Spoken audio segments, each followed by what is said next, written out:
సునాదస్వరము August 22.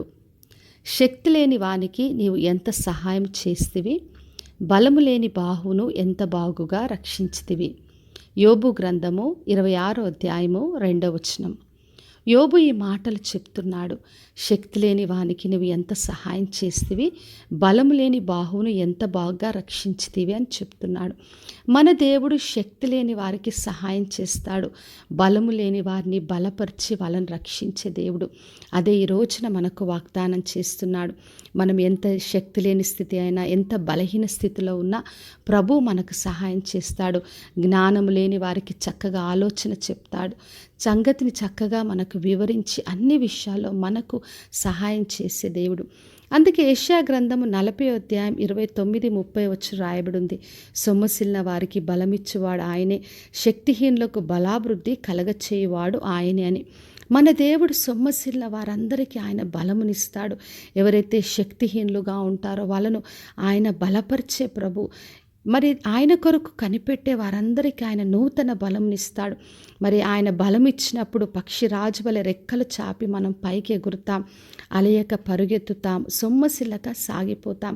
అందుకే ఏ పరిస్థితున్నా మనం దేవుని ఆశ్రయించి ఆయన కొరకు కనిపెట్టినప్పుడు నూతన శక్తితో, నూతన బలముతో నింపి మనకు సహాయం చేస్తాడు. మరి 2 కొరింథీ పత్రిక 12వ అధ్యాయం 9-10 వచనంలో యేసుక్రీస్తు పౌలుతో చెప్పాడు, నా కృప నీకు చాలును అన్నాడు. మరి పౌలు చాలా బలహీన స్థితిలో ఉన్నప్పుడు నా కృప నీకు చాలని చెప్పాడు. మరి నీ బలహీనతల యందే నా శక్తి పరిపూర్ణమవుతుందని చెప్పాడు.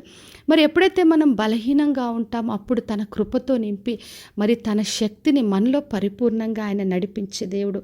అందుకే పౌలు అన్నాడు, నేను ఎప్పుడు బలహీనుడనో అప్పుడు బలవంతుడను అని చెప్పాడు.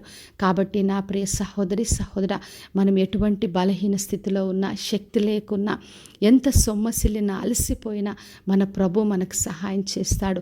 అందుకనే విశ్వాసంతో ఆయన కొరకు కనిపెడదాం. ఎవరైతే ఆయన కొరకు ఎదురు చూస్తారో వారు నూతన బలం పొంది అలేక ముందుకు మరి పరుగెత్తు కొనసాగుతారు. కాబట్టి విశ్వాసంతో ఆయనను ఆశ్రయించి ఆయన ద్వారా నూతన శక్తిని బలం పొందుకుంటాం. ఎందుకంటే ప్రతి పరిస్థితిలో ఆయన కృప నాకు చాలని విశ్వాసంతో ముందుకు కొనసాగుదాం. ప్రార్థన చేసుకుందాం.